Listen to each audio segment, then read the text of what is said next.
Hi, I'm Dr. Justin Lin, orthopedic specialist at Rehab and Revive.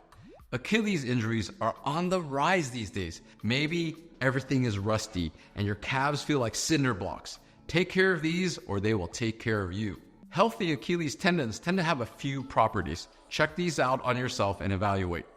1, the ability to have the tendon shorten and lengthen.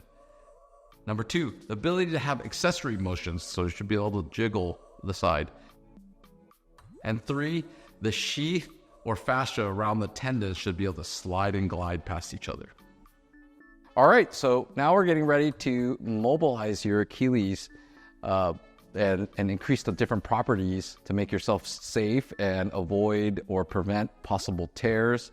A lot of these things, when they're lost, we want to go get them back, right? So we got this technique to help you. I want you to be able to put your foot on the stool or whichever side has that ache or tendon or tendonitis type of feeling on the stool. You could also put it on a higher level chair. That's fine as well. I want you to kind of give yourself a target. So you got the upper part of the tendon, you got the middle part of the tendon, and the lower part of the tendon. We're going to focus on all three at different times.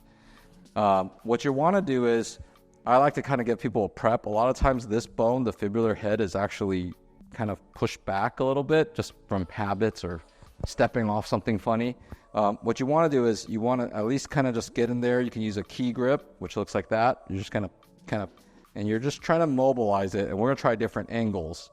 We have a bunch of these videos as well for lateral knee pain, but your knee, and this is all one bone, so your knee and ankle are closely, very intimate in terms of, how things can correlate biomechanically. So we're going to go this way, we can go this way. Once you prep this finally, then you can try to go for the Achilles. So what we want to do is we're going to take this, you're going to pull it back, and you want to kind of cock your wrist back out. If you don't have enough strength with one hand, you can use both, right? So some people do it this way and up. That's my intention. So we can do upper, and you just kind of lean in, and you basically go until your knee goes past your toes, right? So you want to go in and then back.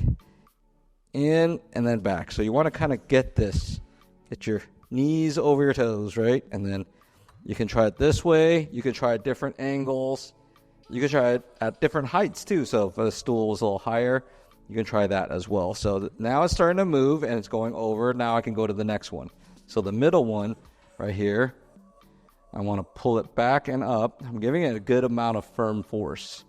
So if you're having a tough time, some people use TheraBand or a Dyson material to get a better grip if their skin is a little slippery. But you want to be able to have that nice, healthy gliding and sliding of the sheath.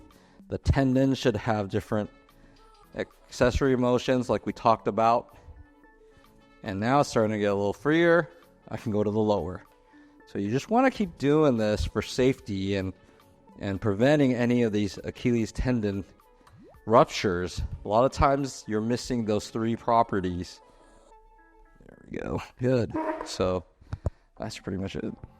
Let us know your thoughts on our video. Leave us some love or questions in the comments box below. Please like and subscribe. We appreciate your support. I'm Dr. Lin. Remember, wheel smarter, not harder.